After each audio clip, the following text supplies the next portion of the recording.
Welcome to this Rise Tek tutorial. Rise Tek Incorporated is an authorized Hans Laser dealer. In this video, we'll walk through the Hans LaserNest part import process step by step.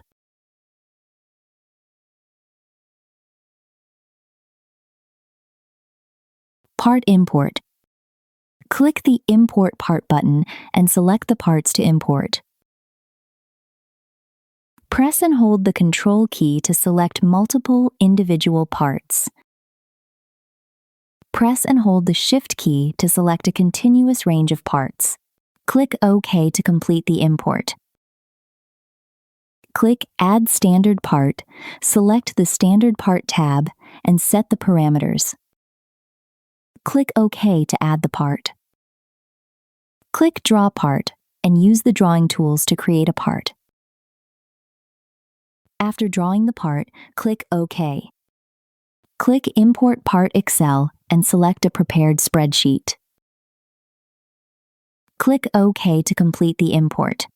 Click Import Part from Library, then select the part you want to import. Click OK to finish the import.